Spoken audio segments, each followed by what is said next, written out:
أسمو وأجتاز السماء جلالا RK مشاعرہ media جناب امجد علی صاحب جو کشیش و استان سے تعلق رکھتے ہیں میک پر تشریف لائیں اور ناصحانہ کلمات سے نوازیں جناب امجد صاحب۔ السلام علیکم ورحمۃ اللہ وبرکاتہ۔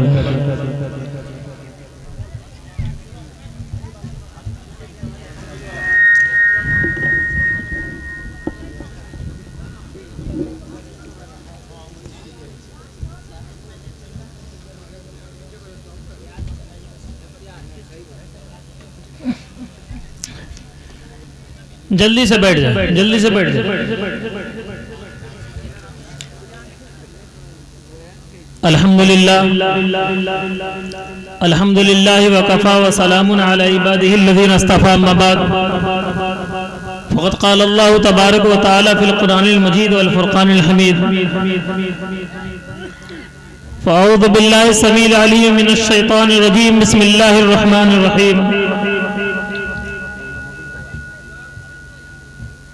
قل ان کنتم تحبون اللہ فاتبعونی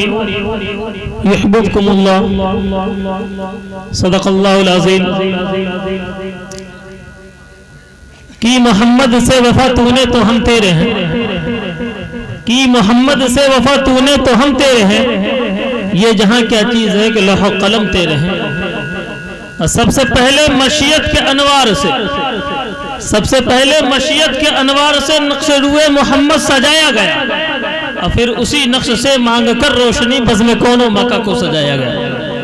میرے محترم بزرگ اور دوستو، ایک مرتبہ تمامی حضرات بلند آواز سے درود شریف پڑھ لیں۔ اللہم صلی علی محمد وعلی آل محمد کما صلیت علی ابراہیم وعلی آل ابراہیم انکا حمید مجید، اللہم بارک علی محمد وعلی آل محمد کما بارکت علی ابراہیم وعلی آل ابراہیم انکا حمید مجید۔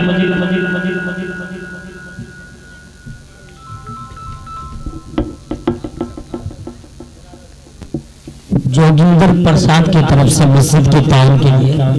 پودار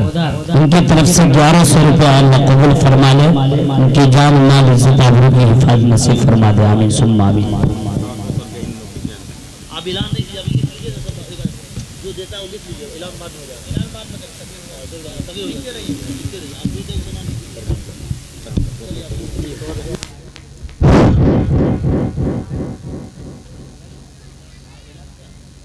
میرے محترم بزرگوں دوستو، اللہ تبارک و تعالیٰ کا بہت بڑا احسان اور کرم ہے کہ جس نے ہم سب کو انسان بنایا اور مزید کرم یہ فرمایا کہ انسانوں میں بھی اللہ تبارک و تعالیٰ نے ہمیں اور آپ کو ایک ایسے نبی، ایک ایسی امتی میں پیدا فرمایا جس میں پیدا ہونے کے لیے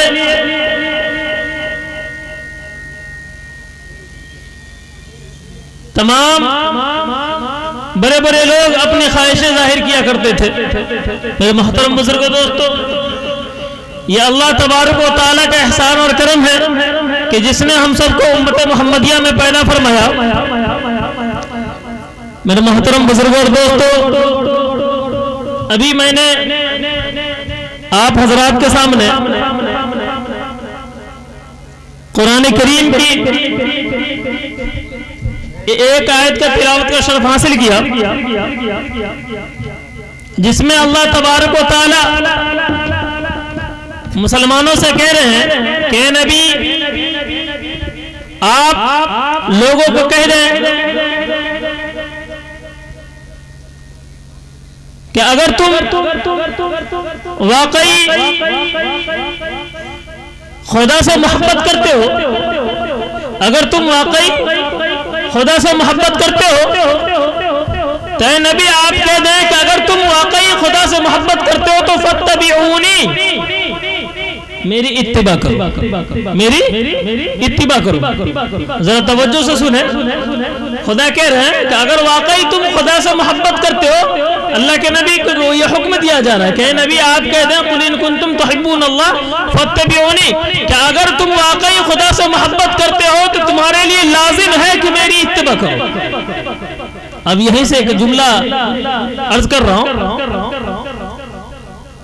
کہ مسلمان ہونے کے لیے، تمام انسان کے لیے، مومن ہونے کے لیے یہ شرط ہے کہ اللہ اور اس کے رسول سے اطاعت بھی ہو، محبت بھی ہو۔ ذرا توجہ سے سنیں کہ صرف محبت سے کوئی انسان مومن نہیں بن سکتا۔ اللہ کے نبی سے اگر کوئی انسان کہے کہ میں نبی کریم صلی اللہ علیہ وسلم پر بہت محبت کرتا ہوں، ان سے بہت زیادہ محبت کرتا ہوں، صرف محبت کے بنا پہ کوئی انسان مومن نہیں ہو سکتا ہے، اور صرف اطاعت کے بنا پر بھی کوئی انسان مومن نہیں ہو سکتا ہے، بلکہ مومن ہونے کے لیے یہ شرط ہے کہ ان کے اندر اطاعت بھی ہو اور ان کے اندر محبت بھی ہو، ان کے اندر اطاعت بھی اور محبت بھی۔ مثال کے طور پر آپ لے لیں، محبت کی مثال لے لیں کہ مکہ کے لوگ آپ صلی اللہ علیہ وسلم سے محبت اس قدر کیا کرتے تھے جس کا کوئی اندازہ نہیں ہے، اور آپ صلی اللہ علیہ وسلم کے چچا ابو طالب، ان کو نبی کریم صلی اللہ علیہ وسلم سے اس قدر محبت تھی، اس قدر محبت تھی جس کا تصور نہیں کیا جا سکتا ہے۔ کلمہ نہیں پڑھنے کے باوجود، اسلام میں داخل نہ ہونے کے باوجود، آپ صلی اللہ علیہ وسلم کے چچا ہونے کی وجہ سے، محبت ہونے کی وجہ سے جن جن تکلیفوں کو نبی کریم صلی اللہ علیہ وسلم نے برداشت کیا، شیب ابی طالب میں قید رہے، لوگ گالیاں دیا کرتے تھے، لوگ پاگل دیوانہ کہا کرتے تھے، حضرت ابو طالب آپ صلی اللہ علیہ وسلم کے تمام دکھ اور مصیبت میں ساتھ رہے تھے۔ یہ کیا تھی؟ صرف اور صرف نبی سے محبت، اسی وجہ سے آپ ہر جگہ ان کے ساتھ ہوا کرتے تھے، لیکن کلمہ نہیں پڑھے، اطاعت ان کے اندر، نبی کی اطاعت نہیں تھی۔ محبت تو تھی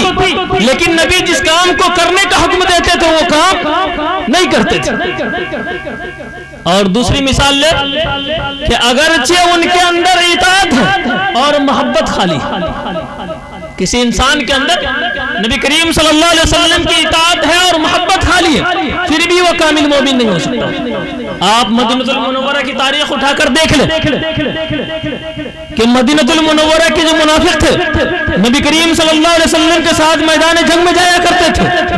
نمازیں آپ کے ساتھ پڑھا کرتے تھے، روزہ رکھتے تھے، زکوٰۃ دیتے تھے، تمام کے تمام وہ اسلامی شعائر کو ادا کیا کرتے تھے،